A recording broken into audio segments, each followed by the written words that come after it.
Hi hello வணக்கம், welcome to Bhuvana's கைமணம். இன்னைக்கு நம்ம கோகுலாஷ்மியோட ஸ்பெஷல் தட்டை பார்க்கலாம். அப்படின்னு என்னோட சேனல் ஆரம்பிக்கும் போது நான் ஒரு தட்டை வீடியோ போட்டிருந்தேன். அந்த தட்டையில தட்டையோட ரெசிபி நல்லா இருந்துச்சு, அதோட ரிசல்ட் கம்மௌண்ட் நல்லா வந்தது. பட் அந்த வீடியோ கொஞ்சம் அப்படி இப்படி இருந்தது. நான் ரொம்ப ஸ்டார்டிங்ல எடுத்த வீடியோங்கிறதுனால அது கரெக்டா எனக்கு எடுக்க வரல, ஓரளவுக்கு வந்திருந்தது.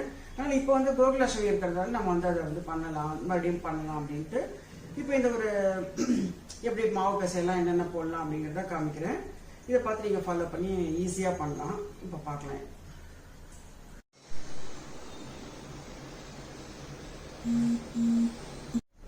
இப்போ இந்த தட்டைக்கு இதில் நான் 8 கரண்டி மாவு, அதாவது இது களைஞ்சி உணர்த்தி அதுக்கப்புறம் அதை சலிச்சுட்டு வறுத்துட்டு மறுபடியும் சலிச்சுட்டு எடுத்த மாவு இது. இதுக்கு 8 கரண்டி இதில் எடுத்து வச்சிருக்கேன். வரணும் இந்த மாதிரி 8 கரண்டி இதில் போட்டு வச்சிருக்கேன். இந்த 8 கரண்டிக்கு 1 கரண்டி உளுத்த மாவு வரணும். 8க்கு 1 கரண்டி உளுத்த மாவு. நான் ஏற்கனவே ஃபர்ஸ்ட் வீடியோல தட்டை வீடியோல சொல்லியிருக்கேன். ஸோ மற்ற டம்ளர்ல இருந்தோம்னா அடியில் கொஞ்சம் சின்னதாக இருக்கும், அப்புறம் மேலே பெருசாக இருக்கும். ஸோ அந்த ப்ரொபோர்ஷேட்டாக வர்றது கஷ்டம். அதனால நீங்கள் கரெக்டாக வேணும்னு நினச்சிங்கன்னா இந்த மாதிரி கரண்டியில் பண்ணிட்டீங்கன்னா ரொம்பவே கரெக்ட் ப்ரொபோர்ஷேட்டாக இருக்கும். ஸோ இது 8 4 குண்ணா கூட டக்குன்னு அளந்து போட்டுக்கலாம், அல்லது 2 குண்ணா இன்னும் ஈஸி. பட் இது 8 குண்ணுங்கிற போது இந்த அளவு இந்த மாதிரி பண்ணிக்கிட்டீங்கன்னா ரொம்பவே ஈஸியாக இருக்கும். உளுந்து மாவு போட்டாச்சு. நெக்ஸ்ட் இந்த ஊற வச்ச கடலைப்பருப்பு. நான் வேர்க்கடலை போடுறதில்ல, அதனால கடலைப்பருப்பு தான் நான் போட்டிருக்கேன். இதை ஊற வச்சிருக்கேன்.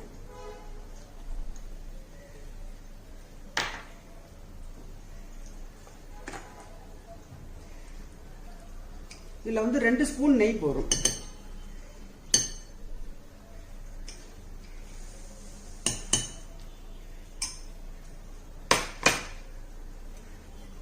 இதுல இந்த ரெட் சில்லி பவுடர், இது இந்த காஷ்மீரி ரெட் சில்லி பவுடர் கொஞ்சம் கலரா இருக்கும், அதனால அதை எடுத்துட்டேன். இது ஆனால் நான் 1 ஸ்பூன் மட்டும் போடுறேன், போறோம் ரொம்ப உரப்பு வேண்டாம். ஒரு கொசுறு கொஞ்சம்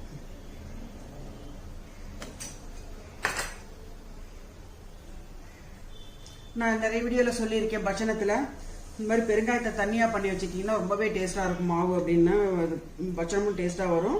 இது இப்போ இன்னைக்கு நான் என்ன பண்ணியிருக்கேன்னா, இதை கொஞ்சம் லேசாக எண்ணெய் விட்டு பொரிச்சிட்டேன். கொஞ்சம் ஒரு சொட்டு எண்ணெய் விட்டு பொரிச்சிட்டு அப்புறமா இது தண்ணியில் போட்டு ஊற வச்சிருக்கேன். இது ரொம்ப வாசனையாக இருக்கும். இதில் நான் ஒரு 2 ஸ்பூன் அளவுக்கு போட்டுக்கிறேன். அது பொரிச்சிட்டு பண்ணும்போது ரொம்ப வாசனையா இருக்கும்.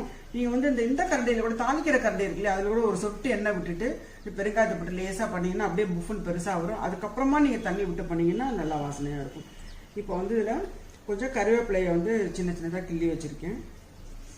இதுல ரொம்ப போட்டீங்கன்னா அப்புறம் மாவு தட்டை மாதிரி தெரியாம இதோட இது ஜாஸ்தி ஆயிடும். ஓரளவுக்கு இதெல்லாம் கரெக்டா கம்மியா போட்டாலே போதும்.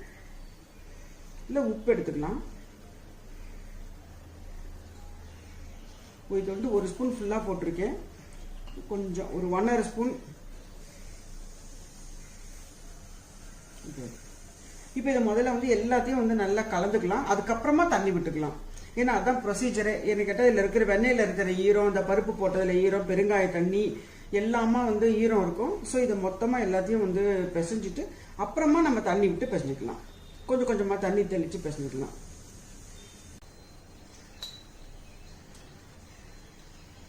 இதில் இந்த எள்ளு 1 ஸ்பூன் ஃபுல்லாக போட்டுக்கோங்க, போதும்.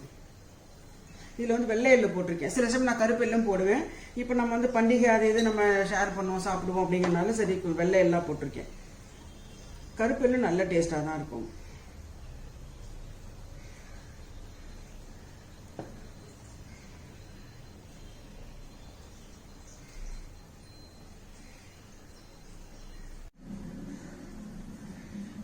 இப்போ பார்த்தீங்கன்னா இந்த மாவு கரெக்டாக பிசைஞ்சாச்சு. இந்த சைஸுக்கு கரெக்டாக இருக்கும்.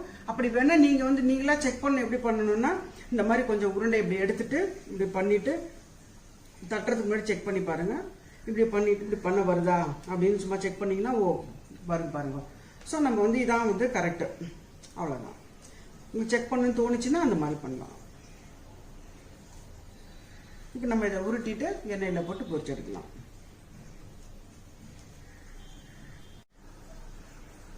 பாருங்க இந்த மாதிரி எண்ணெயை தொட்டுட்டு இந்த மாதிரி வந்து நீங்கள் இப்படி பண்ணி வச்சிட்டிங்கன்னா இந்த உருண்டை இப்படி கிள்ளிந்தோ இப்படி வச்சுட்டு இப்படி கிள்றதுக்கு ரொம்ப ஈஸியாக இருக்கும். இந்த மாதிரி பண்ணி வச்சுட்டு அதுக்கப்புறமா நீங்கள் வந்து ஒன்று ஒன்றா உருட்டலாம். பாருங்க, இப்போ பாருங்கள், இந்த மாதிரி ஒரு உருண்டை எடுத்து இங்கே வச்சுக்கோங்க. இதை வந்து கொஞ்சமாக மூடுவோம். இது வந்து ஃபுல்லாக மூடிட்டிங்கன்னா அந்த இடத்துல வந்து இது எக்ஸ்பேண்ட் ஆகிற போர்ஷன் வந்து சுருங்கி போயிடும். ஸோ இங்கே கொஞ்சம் இடம் விட்டுட்டு கொஞ்சமாக அப்படி மூடிட்டு இப்படி பண்ணிங்கன்னா இப்படியும் பண்ணலாம், அல்லது விரலாலையும் தட்டலாம். இதை எடுத்துட்டு மறுபடியும் எங்கே அட்ஜஸ்ட் பண்ணுவோம் இதை பாருங்க, கரெக்டாக வந்துட்டு பாருங்க. அப்படி இல்லைன்னா நீங்கள் இதை வந்து அட்ஜஸ்ட் பண்ணிக்கலாம். ஸோ எடுத்துட்டு அப்படியே எண்ணெயில் போடலாம். இதை வந்து அப்படியே கிச்சனில் நின்றுட்டே கூட மேடை மேலே நின்றுட்டு அப்படியே வந்து பண்ணி போடலாம். இது எண்ணெய் காஞ்சி எடுத்து ஒன்று ஒன்றா எடுத்து போடலாம்.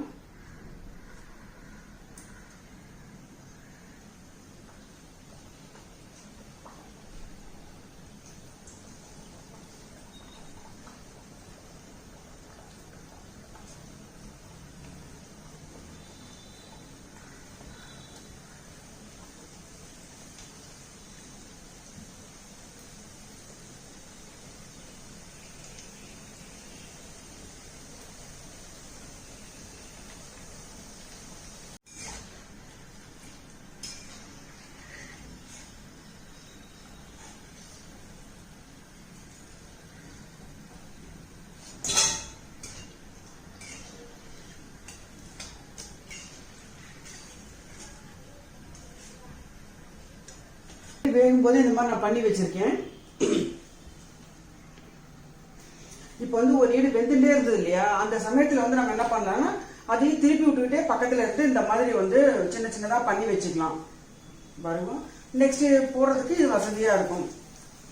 ஒன்று எடுத்துட்டு இப்போ இது போட்டு வச்சிருக்கேன் பாருங்க. இந்த மாதிரி ஒரு பேப்பர்ல தட்டிட்டு ஒரு பேப்பர்ல இந்த மாதிரி வச்சிருக்கேன். இது ஆயில் பேப்பர்ல வச்சா அப்படியே வந்து எடுக்கிறதுக்கு ஈஸியா இருக்கும். மேல் பண்ணி எண்ணெயும் கொஞ்சம் தடவிக்கணும்.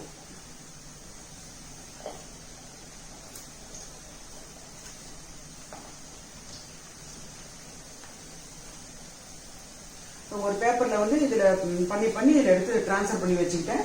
இப்போ வந்து பொரிக்கிறதுக்கு ஈஸியா இருக்கு. தட்டை ரெடியா இருக்கு. நான் பாருங்க இவ்வளவு பண்ணி வச்சிருக்கேன். இவ்வளவு வந்திருக்கு. இன்னும் இதுல ஒன்று போட்டு இருக்கேன். நல்லா அருமையா வந்திருக்கு பாருங்க. இப்போ பாருங்க நம்மளோட தட்டை ரொம்ப அருமையா வந்திருக்கு. இது நைவேத்தியம் அப்படிங்கிறதால நான் இப்போ எதுவும் சாப்பிட்டு பார்க்கல. இது நைவேத்தியத்துக்காக உள்ளது. ரொம்பவே நல்லா வந்திருக்கு. இது அவசியம் நீங்களும் ட்ரை பண்ணி பாருங்க.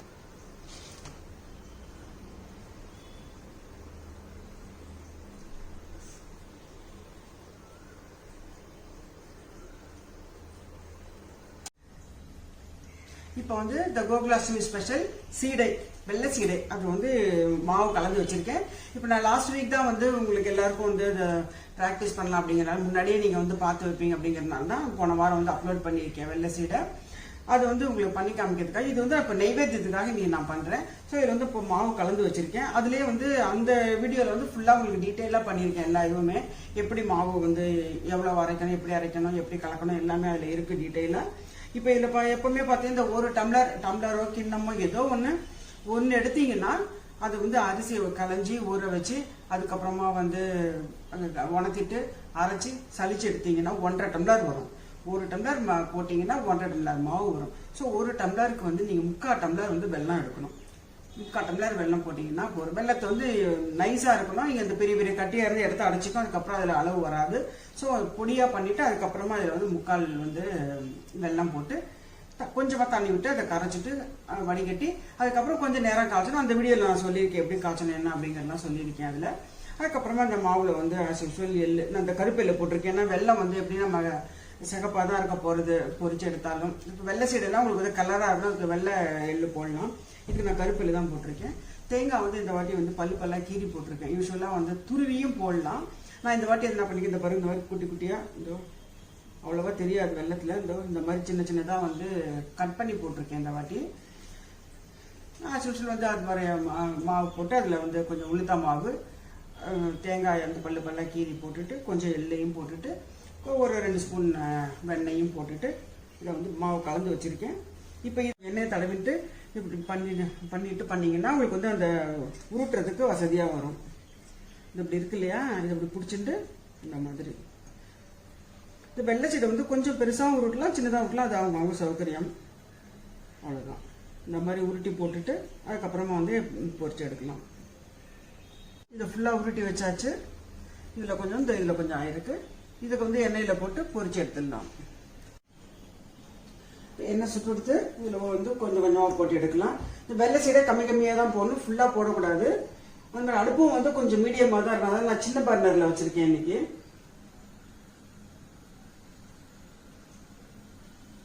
இது ஓவராக சுடக்கூடாது எண்ணெய்.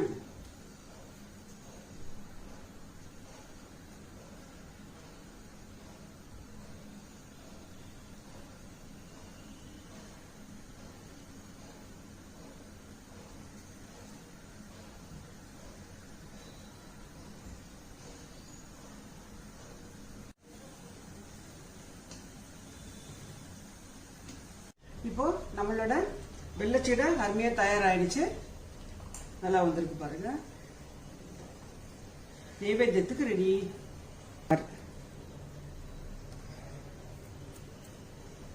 இப்போ பார்த்தீங்கன்னா இந்த கோதுமை மாவு போட்டு இன்னைக்கு அப்பம் பண்ணியிருக்கேன்.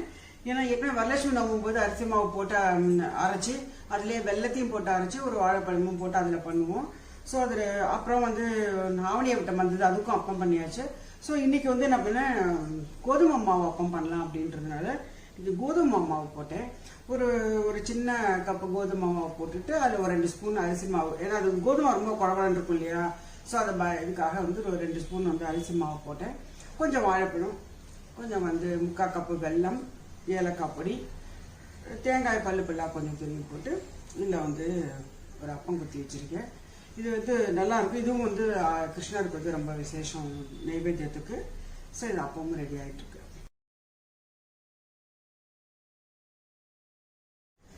இப்போ வந்து நம்ம உப்பு சீடை அதை எப்படி பண்ணலான்னு பார்க்கலாம். இந்த உப்பு செடியும் நான் வந்து ஃபர்ஸ்ட் ஆரம்பத்திலேயே வந்து ஒரு தடவை போட்டிருக்கேன். உப்பு செடியோட ரெசிபி அதுலேயும் இருக்கு. இப்போ இன்னைக்கு வந்து உப்பு செடி வந்து கொஞ்சம் சிம்பிளாக வந்து உங்களுக்கு வந்து பண்ணி காமிக்கிறேன். அதுக்கு மாவு வந்து எப்படி கலக்கலாம் என்னங்கிறது இப்போ பார்ப்போம். இது வந்து அந்த பதப்படுத்துகிற மாவு களைஞ்சி உணர்த்தி அதுக்கப்புறமா அரைச்சிட்டு சளிச்சிட்டு மறுபடியும் லேசாக வறுத்துட்டு அதுக்கப்புறம் பண்ண மாவு தான் இது.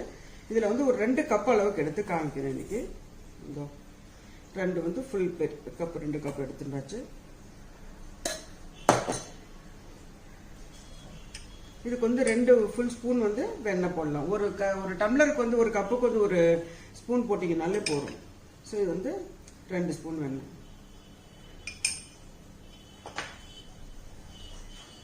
இதில் வந்து இந்த 2 டேபிள் ஸ்பூன் எள்ளு எடுத்து வச்சிருக்கேன். இதில் வந்து ஒரு 4 ஸ்பூன் அளவுக்கு உளுத்த மாவு போட்டுக்கலாம்.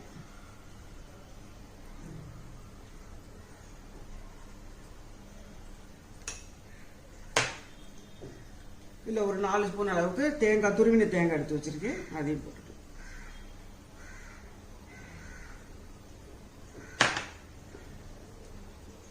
இப்போ பெருங்காயம், இது உப்பு,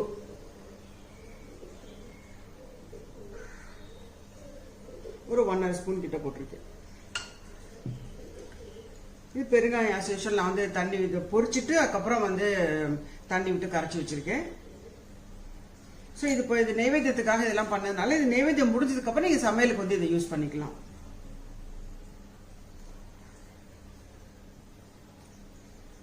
இது வந்து ரொம்ப வாசனையா இருக்கு இந்த பெருங்காய தண்ணி.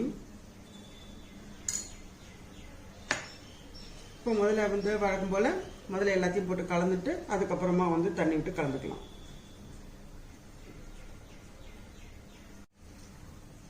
இப்படி கையில் வச்சுட்டு இப்படி உருட்டிக்கணும். விட்டு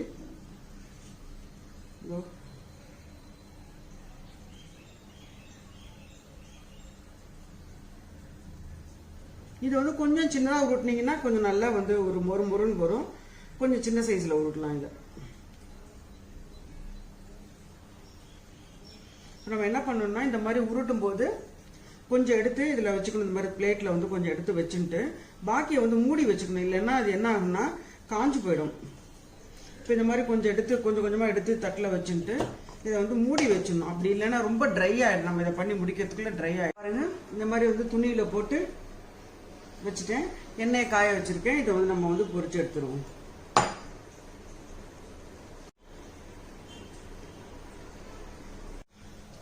இப்போ என்ன காஞ்சிடுத்து போட்டு எடுப்போம்.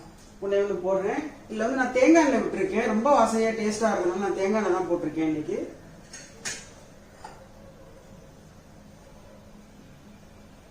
இந்த எலும்பு எடுத்து போட்டுருந்தோம்.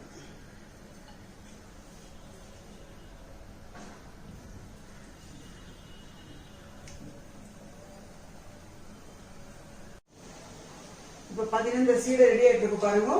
நான் வந்து ஃபர்ஸ்ட் வீடியோலேயே சொல்லியிருக்கேன், இந்த மாதிரி வந்து ஒரு பிளேட் ஏதாவது ஒன்று எடுத்து வச்சுக்கோங்க. இந்த சைஸ் இந்த ரவுண்டுக்கு கொஞ்சம் அப்படியே அமுகிற மாதிரி மூடுற மாதிரி இருக்கணும்.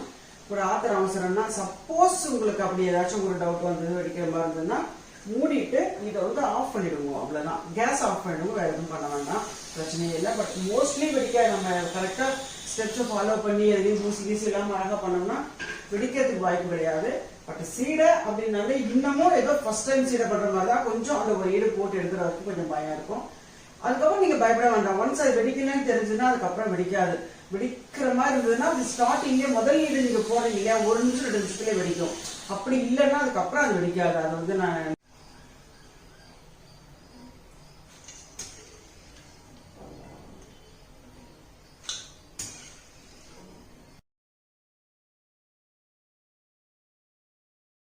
இப்போ நம்மளோட கோகுலாஷ்டமி பட்சணம் ரெடியாக இருக்குது. இப்போ பாருங்கள், இது வந்து உப்பு சீடை நல்லா வந்திருக்கு. இது வந்து தட்டை, வெல்லம் போட்ட சீடை, அப்பம், நல்லா பட்சணங்கள் ரெடியாக இருக்குது. பால் பாயசம் பார்த்தீங்கன்னா பால் தான், வெறும் பால். பட் இந்த அளவுக்கு வந்து குக்கரில் வச்சு 2-3 தடவை வச்சு எடுத்தீங்கன்னா ஒரு 4 விசில் 5 விசில் வச்சு திருப்பி சிம்மில் வச்சு பண்ணிங்கன்னா இந்த மாதிரி வந்து பால் பாயசம் வந்து நல்லா பிங்க் கலராக கிடைக்கும். அப்படி மில்க் மேடு வாசனையாக இருக்கும். மில்க் மேடு போட்ட மாதிரியே இருக்கும் அந்த டேஸ்ட். பார்த்தீங்கன்னா அந்த பாயசம் தான் நீங்கள் பால் பாயசமாக பண்ணியிருக்கேன். சின்ன பால், தயிர், வெண்ணெய், இது வந்து பால் பாயசம். இது வந்து அவல் வந்து யூஸ்வலாக வந்து ஒரு பாகு மாதிரி செலுத்தி அதை வந்து இதில் போட்டு கொஞ்சம் வெல்லம் போட்டு கொஞ்சம் ஏலக்காயெல்லாம் போட்டு பண்ணுவோம். பட் இந்த தடவை வந்து இப்போ அது யாரும் சாப்பிட்றது இல்லை அப்படிங்கிறதுனால நான் வந்து அப்படியே வெறுமனே அவளையும் வெள்ளத்தையும் தனியாக வச்சுட்டேன். இதெல்லாம் வந்து நெய்வேத்தியத்துக்கு. ஈவினிங் வந்து ஒரு 6:30க்கு மேலே கிருஷ்ணருக்கு வந்து அலங்காரம் பண்ணி அதுக்கப்புறம் வந்து பழம் தேங்காய் எல்லாம் வச்சு அங்கே சுவாமி கிட்ட வச்சு எல்லாத்தையும் நைவேத்தியம் பண்ணணும் சாயங்காலம். இதெல்லாம் இப்போ ரெடி பண்ணிட்டு இருக்கேன். ஆத்து வாசல்ல இருந்து கிருஷ்ணர் வரார்.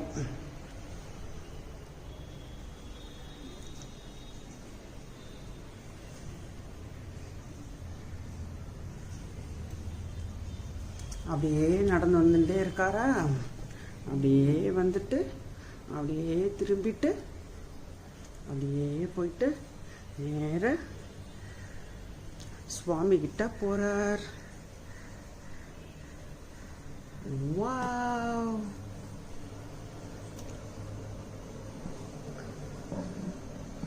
இனிமேல் தான் கிருஷ்ணருக்கு நைவேத்தியத்துக்கெல்லாம் பண்ணி அலங்காரம் பண்ணி எல்லாம் பண்ணணும். உதவி ஸ்டார்ட் பண்ணியிருக்கேன். இப்போ பார்த்து இந்த கோகுலாஷ்டமி வீடியோ ரொம்ப பிடிச்சிருக்குன்னு நினைக்கிறேன். வணக்கம். அடுத்த வீடியோவில் சந்திப்போம்.